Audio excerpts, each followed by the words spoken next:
presyo ng palay o ng bigas o manloloko ng mga magsasaka, hahabulin namin kayo dahil ang trato namin sa inyong ginagawa ay tinuturing naming economic sabotage.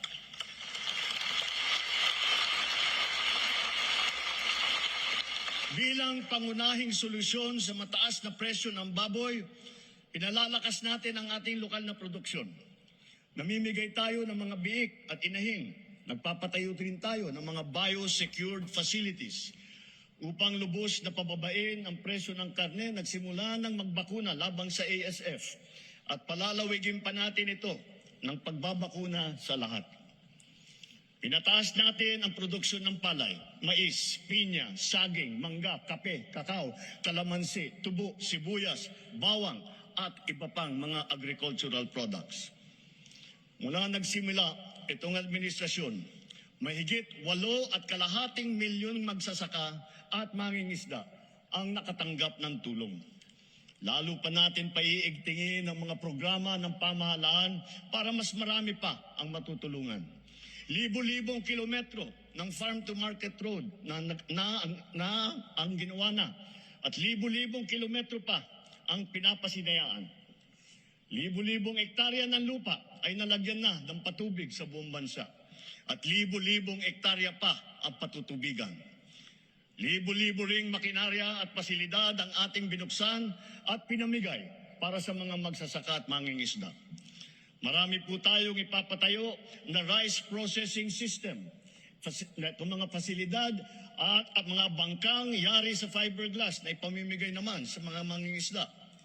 Lahat ng ito ay sumusuporta sa kanila mula paghahanda, sa pagpunla, pag-ani, pagbiyahe hanggang sa pagbenta.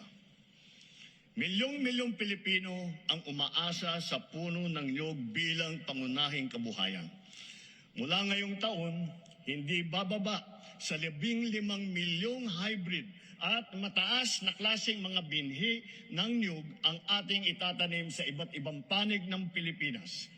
At itutuloy natin ito hanggang 100 milyong puno na ng niyog ang ating maitatanim sa buong Pilipinas.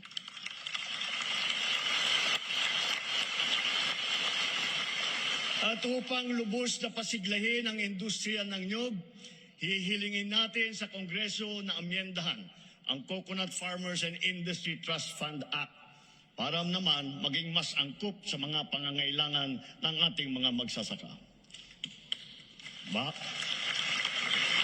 Bahagi lamang ito na ginagawa nating malawakan pagpapalakas ng iba't iba pang mga industriya.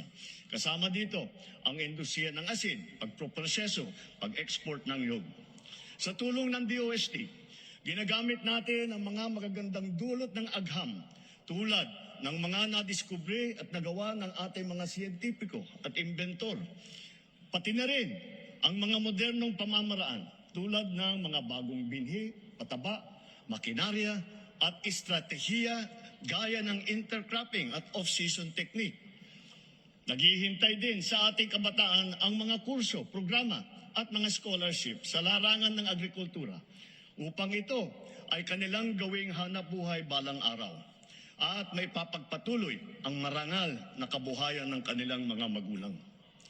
At para sa susunod na ating salinlahi ng mga magsasaka, tiyak na magiging kanila na ng tuluyan ang lupang sinasaka nila.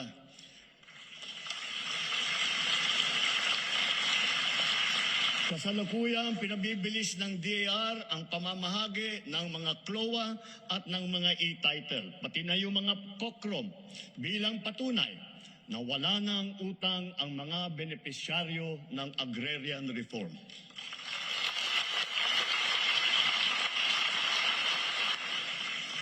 Bagaman dumarami ang ating mga planta ng kuryente sa buong bansa, lalo na ang mga bagong teknolohiya at malinis na enerhiya tulad ng solar, windmill, natural gas.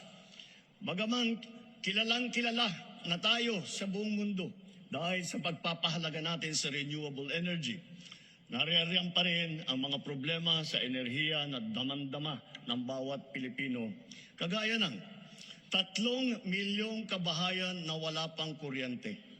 Palagi ang brownout at ang mataas na presyo ng kuryente. Kaya binibilisan nating mabigyan ng koneksyon at pinapalakas palalo ang kakayahan ng ating gumagawa ng kuryente. Pagpasok ng administrasyong ito, mahigit 5 milyon ang mga bahay na wala pang kuryente. Sa loob ng 3 taon, 2.5 milyong kabahayan ang ating nakabitan na may kuryente na sila.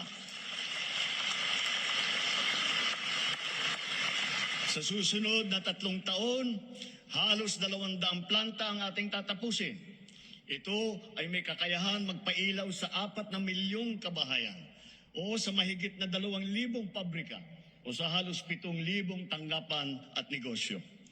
Hahabulin at tutuparin ng DOE at NEA ang natatakdang dami ng mga kabahayang makakabitan ng kuryente ngayong taon hanggang 2028, lalo na